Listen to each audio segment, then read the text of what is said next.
Okay, I'd like to begin my presentation with two excerpts from Marinetti's manifesto, which I found amusing but also terrifying. He writes, "We establish futurism because we want to free this land from its smelly gangrene of professors, archaeologists, cicerone, and antiquarians. So professors, watch out." To express further this desire to sever ties with the past, Marinetti asks, why should we look back when what we want is to break down the mysterious doors of the impossible? Time and space died yesterday. We already live in the absolute because we have created eternal, omnipresent speed. Paul Virilio reads Marinetti and somehow everything becomes 10 times more terrifying. For him, the Blitzkrieg, literally the lightning war, was only the beginning of this deadly and deathly marriage between war and speed. Laying out the prospects of a world that is witnessing the increasing rapidity of telecommunications and transport technologies, Virilio sums it up as the futurism of the instant, where our perception is structured by the light of speed, habituating us to the rhythm of real time and live coverage. It is the time of exposure, which registers neither the richness and duration of our lived experiences, nor our uncertainties and anticipations of possible futures. This, according to Virilio, is war, but no longer the kind that obliterates world space, but what he calls the hygiene of time. These apocalyptic visions are characteristic of Virilio. They are performative, meant to expose and provoke us to rethink how speed is transforming our behavior and perception. After teaching online these past months, I can attest to the alarming problem of a digital divide, where bandwidth and internet speed are now determining who gets to study or not, and the anxiety that it creates among young people who feel they're losing the race and facing a very uncertain future. I remember, though, growing up in Manila in the 80s and the 90s, how things rarely worked, pretty much the same as what's happening today. In our third world, there were always blackouts, and sometimes there was not even water in the tap. But I had fond memories of those times when there were no electric lights, we could actually see the stars, no sound of karaoke, and my family would all sit in the living room while I played the piano in pitch dark. Somehow Virilio doesn't really talk about technologies Virilio doesn't really talk about technologies when they fail to work. Somehow in his world, they always function well and always at breakneck speed. Even when in reality, in first world Singapore, for example, in this future city, as the government calls it, one encounters the occasional screen tearing or video stutter. And suddenly, the illusion of real time is shattered, even for just a moment. Today, I'd like to speak about two Filipino thinkers who, drawing from their own experiences and the necessities of living in the third world, have learned to circumvent the effects of speed and progress. In choosing not only their vehicles of transmission, but also the bridges they cross, they present alternative visions of the future.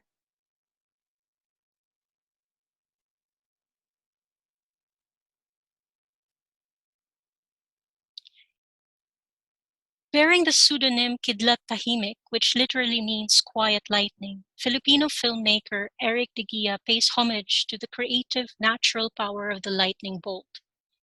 As the original exposure, the lightning produces that quick flash of illumination, revealing a phenomenon at the blink of an eye, in the same way that an image is created at the precise instant when light strikes the photographic film.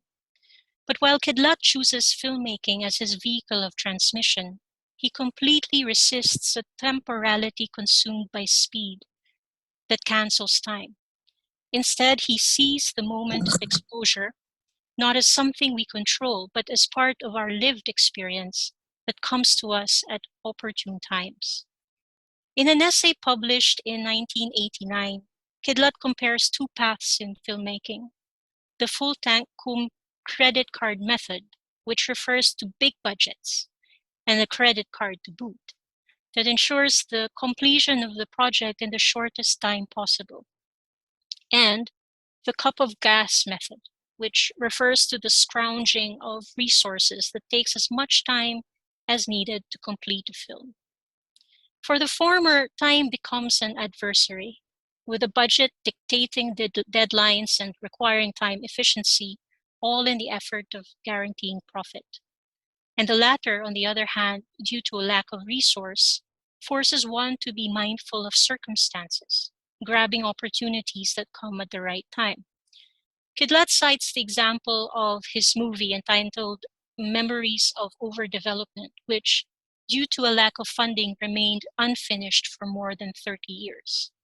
He had hoped to shoot a scene where Magalan is buying a Filipino slave in Malacca, examining him like a horse. But the scene came to him only 6 months later, after finally filling a market stall with odd furniture that he was slowly collecting from friends.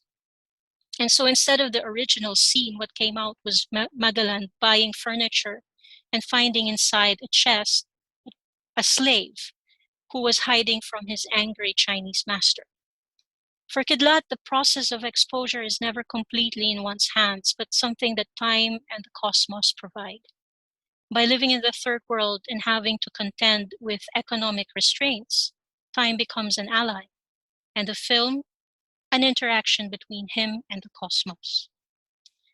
In his 1977 semi-autobiographical film Perfumed Nightmare, Kidlat reflects on the idea of progress and seeing that big doesn't always mean better.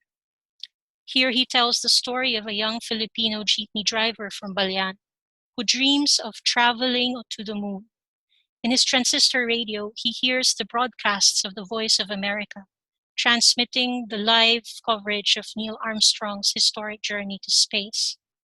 He is consumed by such an achievement that he starts a fan club dedicated to Werner von Braun, the German-born American aerospace engineer known for developing rocket and space technology. But as you will see in the excerpt I'm about to show you, Kidlat, despite his expressions of admiration, unwittingly undermines the grandeur of the historic event with the glitch of a stammer and mispronunciation.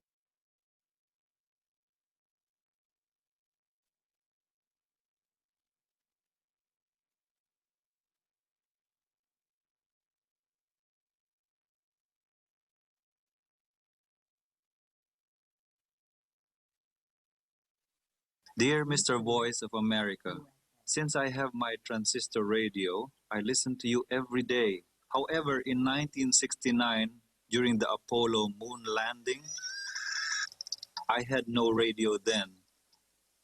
What were the first words your great American astronauts said Sorry.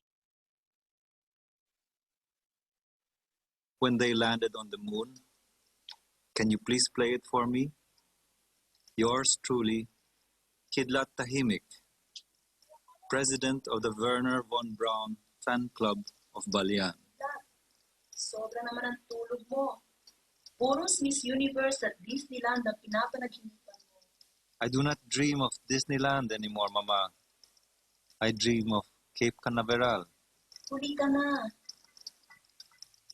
Hinihintay ka ni San Marcos. Dear Voice of America, where can I get an autographed picture of Werner von Braun?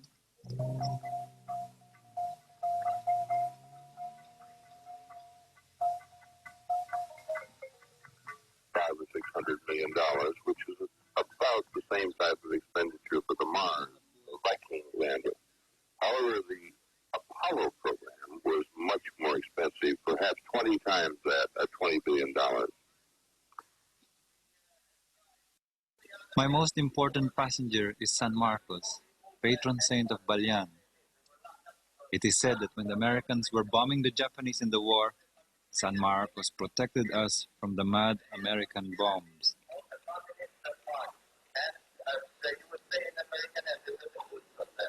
But we haven't said anything about why. we would like a fair time, and we can go through a fair time before lunch is over. I can assure you that we did not miss I bring San Marcos to church every day with his lion. I know that when there will be an atomic war, San Marcos will protect me from the H-bomb. وإذ قال إبراهيم لأبيه آزر أتتخذ أصناما آلهة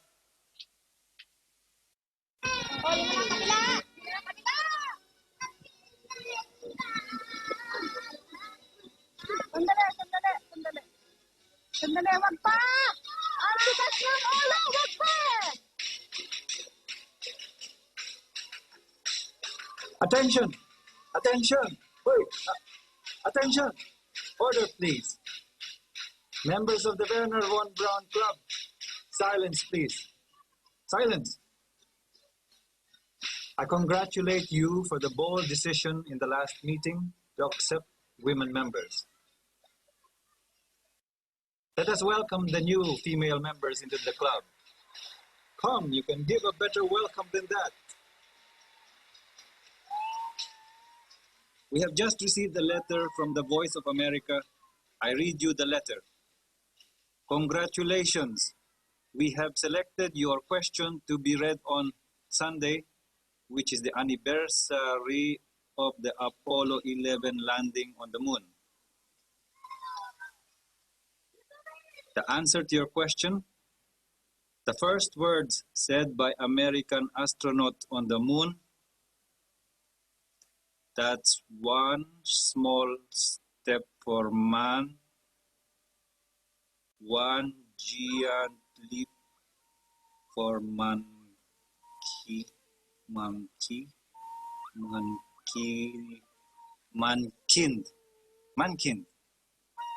One giant leap for mankind. Oops. Sorry. Okay. Okay. How do I get out of this? Okay. Sorry. I couldn't get out of it. It was on loop.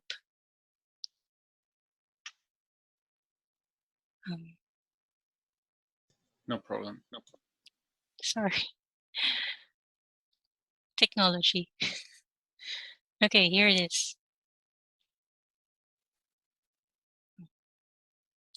Okay, so just a minute again.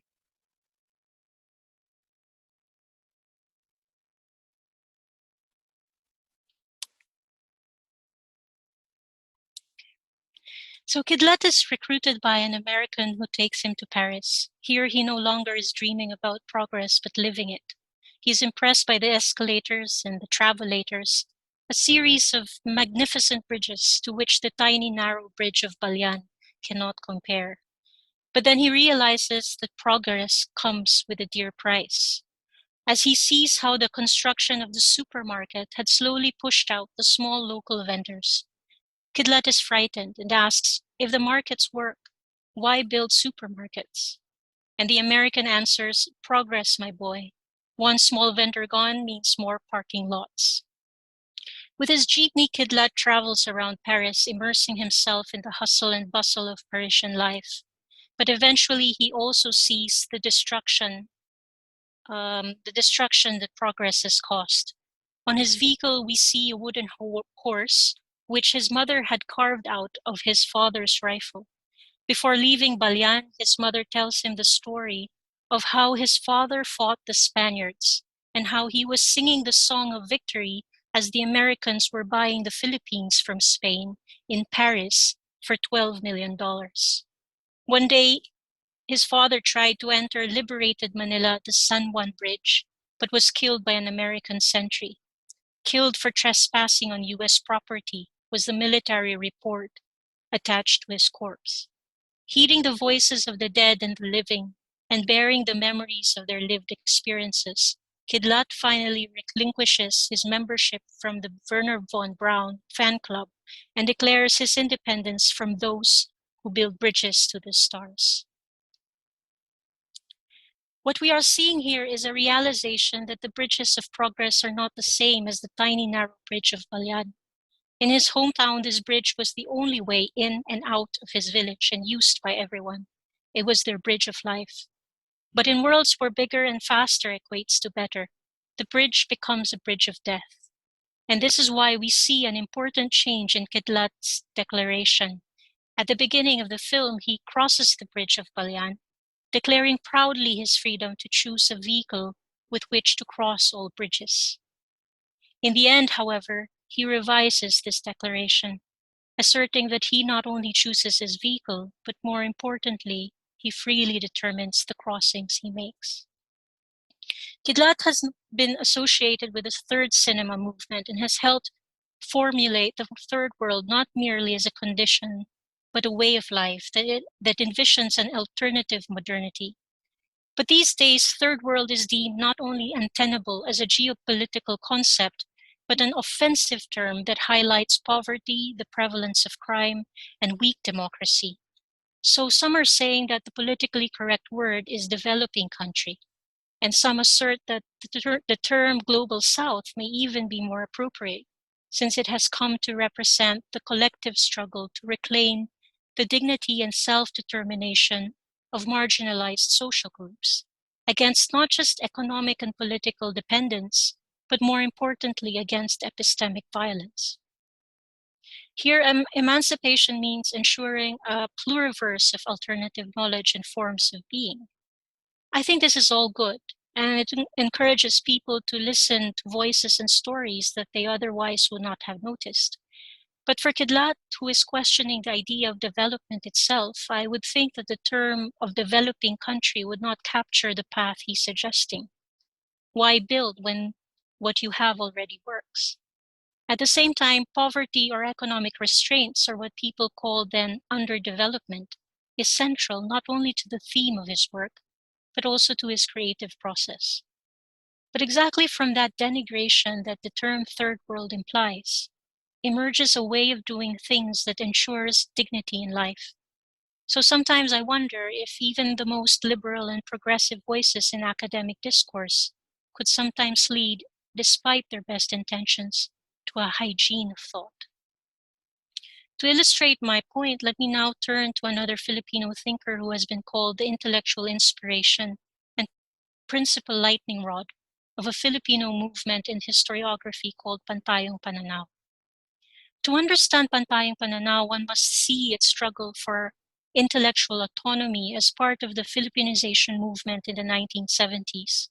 It was a time when Filipino students, inspired by the anti-Vietnam War in America and the Paris Commune of 1968, took to the streets to air their local grievances, protesting against third world problems such as the rising price of commodities, the unreasonable tuition fee hikes, and the government's abuse of power, among others. There was also a call for an immediate end to America's imperialist interventions in the country's political and economic affairs.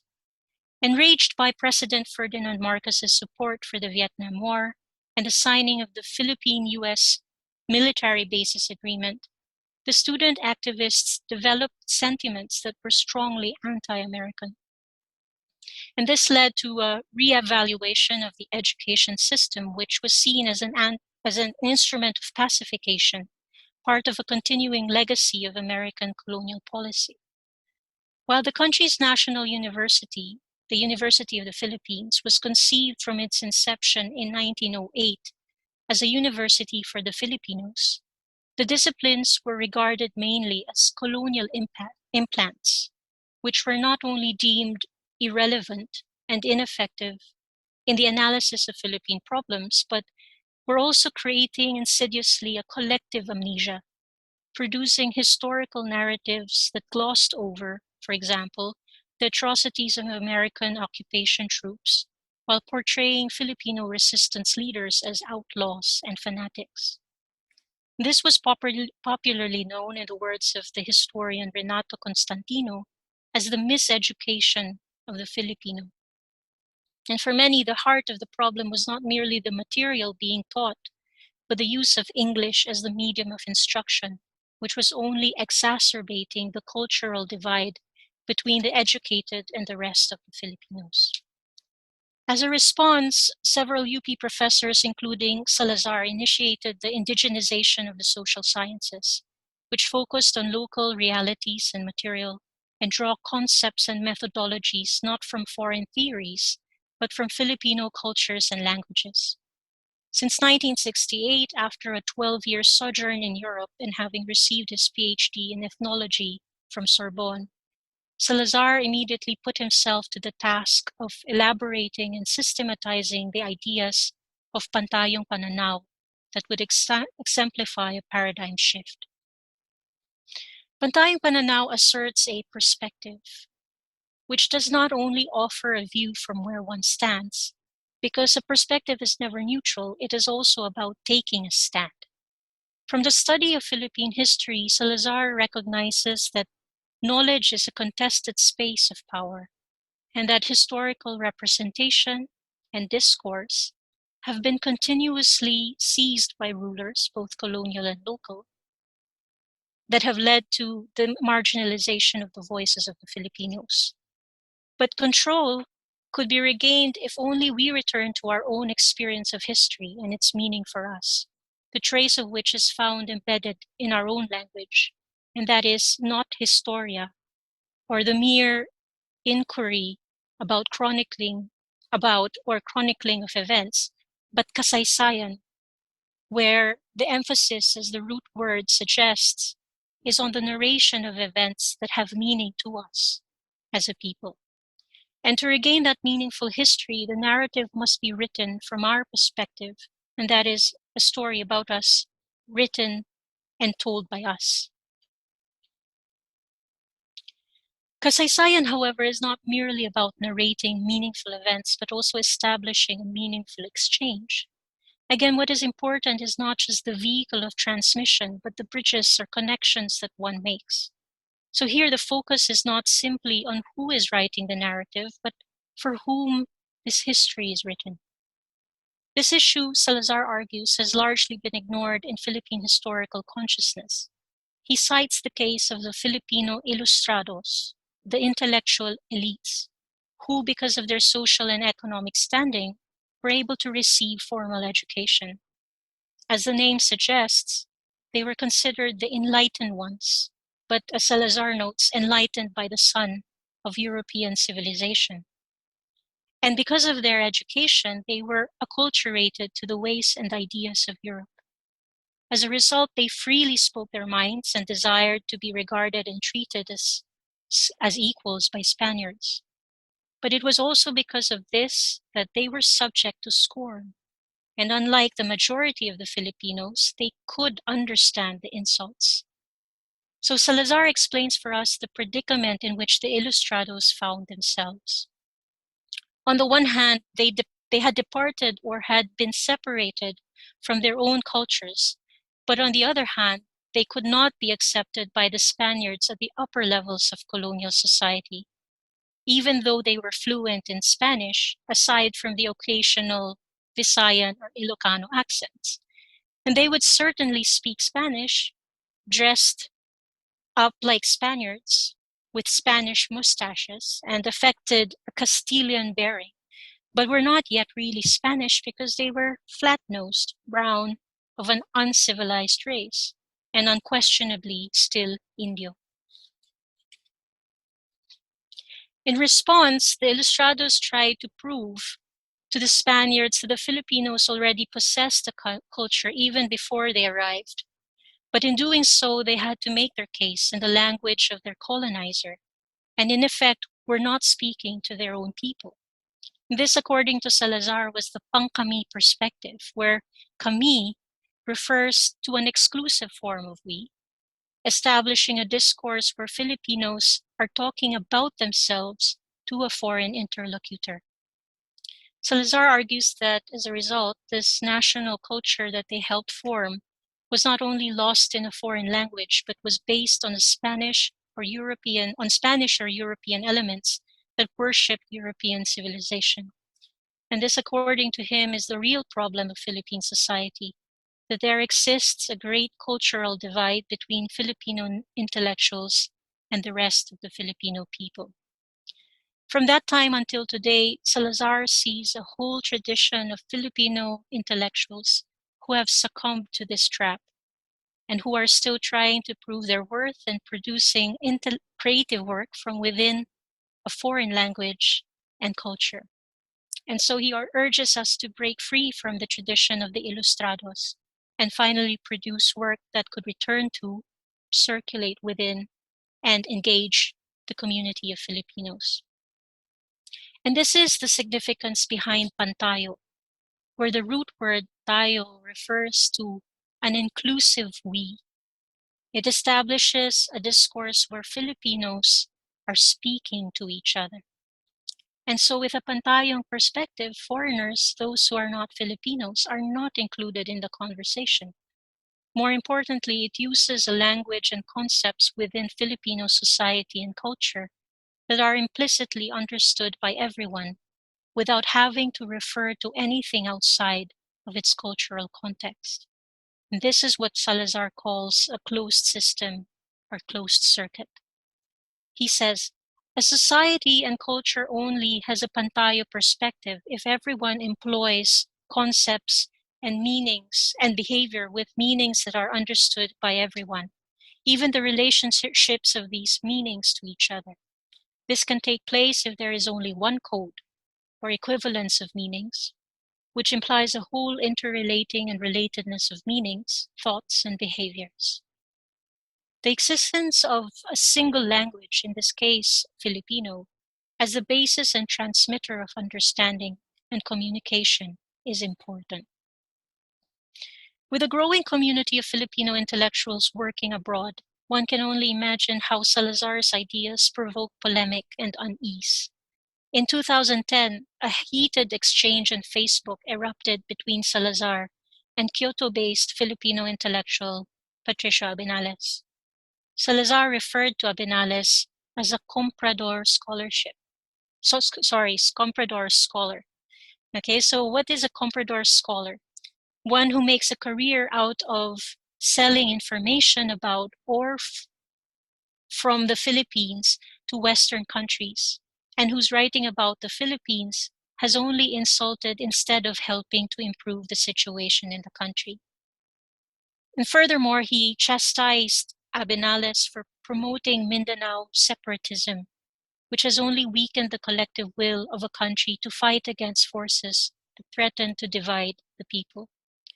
To this, Abinales retorts that it is Salazar who actually sold his services to Marcos, referring to his involvement in the dictator's history writing project called Tadhana. How could he collaborate with a tyrant who was carrying out the massacre of Moros in Mindanao in the name of the nation? And to this, Salazar brutally replies that at least Marcos was not someone who was destroying the country. The Filipino scholar Leloy Claudio, now based in Berkeley, has pointed that such a declaration of allegiance to a despot for the sake of national unity, I quote, exposes how easily the centripetal tendency of nationalism dovetails with elite state formation. To accelerate the centripetal tendency, Claudio cites Partha Chatterjee, who casts suspicion on post-colonial nationalism, arguing how they could turn hegemonic and reproduce similar exclusions that we have seen in their European versions. Could, but in the case of Pantayong Pananaw, has it? Or could we say that Salazar's high moral ground, as Kyoto-based Caroline Howe puts it, and his assertion of the epistemic privilege of homebound scholars, could we say that all these are the beginnings of a dangerous process of exclusion? Furthermore, she argues that an emphasis on nation building can only be a sign of a subservience to the metropolitan center, and not to mention to the hegemony of the Tagalog language disguising as Filipino. But for her, what is more tragic about all this is that this kind of nationalism deters collaboration that is open not only to conversations on the national level, but also on local and global platforms. What is at stake is what she calls the creation of emancipatory knowledge that contributes not only to the welfare of communities and people, but to world knowledge. On the one hand, I believe that these concerns are serious and require thoughtful deliberation. On the other, I wonder if we are applying too swiftly a critique of nationalism before understanding the complexity of the phenomenon before us, conducting a surgical operation that sterilizes, hygienizes, until we are left with but a single homogeneous idea, which we call nationalism. I wonder because Salazar himself, since the 1990s, have been arguing the difference between the concept of nation or nación, based on Western ideals of identity and political rights, to the concept of bayan, which is based on fellowship and the well-being of the community. In other words, perhaps Salazar may be termed not as nationalist, but a bayanist. And if so, what are the implications of that? There is a well-written dissertation by Raniela Barbaza, which unfortunately we cannot discuss exhaustively today, where she explores Bicolnon language and discovers that bayan referring to a cluster of houses and to the relationship that binds people in these shared spaces. In other words, it is structurally multiple and fluid, and in effect what guards against the centralization of geopolitical power. She also reminds us that for Salazar, everything moves, which proves that while he insists on a single language, Pantayong Pananaw is never the narration of a single narrator, but the continuous speakings of the multiple tellers that lead to the constant reconfiguration of the bayan. I find Jean-Luc Nancy's idea of community closest to what Salazar is trying to achieve here. Community, he says, is not a common being, but to be in common, or to be with each other, to be together. And this being together, this community, is none other than the we happening as the togetherness of otherness. So for as long as we see history as this gathering, there is always a continuous reconfiguration, what Nancy calls always as a coming into presence. Now, if one stops theorizing Salazar for a moment and see just what he has been doing, one realizes that he has not chosen a bridge to the stars. He has not only taught and published in Filipino, which for many could mean the death of one's academic career. He is also self-publishing. And some of these are his own publication. He is also training generations of students to do the same, to take full control of their own creative work, which in the process subverts the official channels of publication. He also regularly organizes workshop seminars. Recently, the focus has been on training public and private teachers, and his organization has been committed to developing social studies in the K-12 curriculum. So it's interesting. I show you this cover of the program pamphlet. Because you can see these children looking at an odd-looking sun, and it's not obviously, the sun of European civilization, but actually Austronesian, which is usually found as a tattoo on warriors. So another thing about Salazar is that he's always using Facebook now. Actually, if you email him, he will not respond. He never uses email anymore. But if you use Messenger, he will reply. And actually, a lot of the heated debates do happen on Facebook, like the one I mentioned earlier. And then again, just a few years ago, there was another one which resulted to a publication. There's a lot of ad hominems in the debate. But it's interesting because on the one hand, Salazar has refused to read the work of Filipinos in English. He's given up a long time ago on that, but he still engages them. You know, these people he called comprador scholars. And so I think it's a little bit of a performative, part of the performative aspect of Salazar, which this scholar Portia Reyes says, you know, that Pantayong Pananaw thrives on tensions, that it actually embodies political fault lines so that, you know, to arouse heightened sentiments among Filipino scholars. Of course, if your desire is to contribute to world knowledge, then obviously this won't work, and the Filipino language might not be the most effective way to achieving our goal.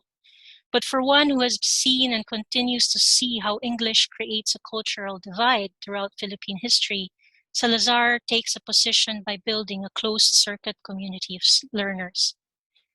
Salazar, however, is not naive. He understands that English has been critical for mobility, which is why ever since bilingual education was institutionalized in 1974 in the Philippines, it has always been considered a necessary social and economic good that produces workers of the world. English, in this sense, is a vehicle of transmission that has ushered the most efficient and expedient way of moving people around across the globe. But it has also become the measure that bears the rhetoric of underdevelopment. Elsewhere, I have critiqued the Australian scholar Peter Jackson, who claims that the solution to the exclusion of Asian intellectuals from discourse is no other than their inclusion in the international circuit. This, he says, would ensure equality. But I argue that in doing so, he is assuming that the primary goal of all Asian intellectuals is to be heard in the global scene. By insisting on an equal playing field, he seems to suggest that those who have been excluded from this global circuit is at a disadvantage. But this, I believe, is simply another version of the rhetoric of underdevelopment, a label that are given to people who are lagging behind in the global game. So I have only 2 more slides, and so I want to end with a clip from, what's his name? Kidlat Tahimek, and a song about Werner von Braun.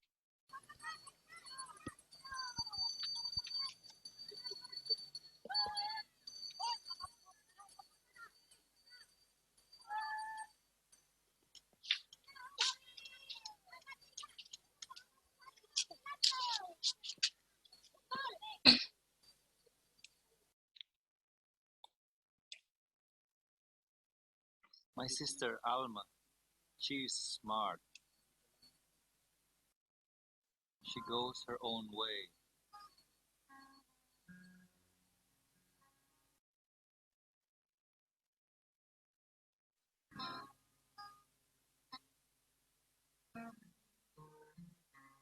Not like the boys, always competing.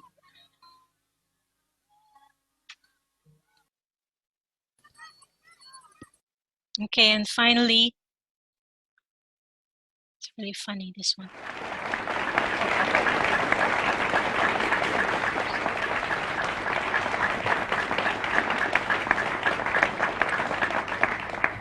Well, speaking of bombs, what is it that makes America the world's greatest nuclear power? And what is it that will make it possible for us to spend $20,000 million of our taxpayers' money to put some idiot on the moon? Well, it was the great, enormous superiority of American technology, of course, as provided by our great American scientists, such as Dr. Werner von Braun.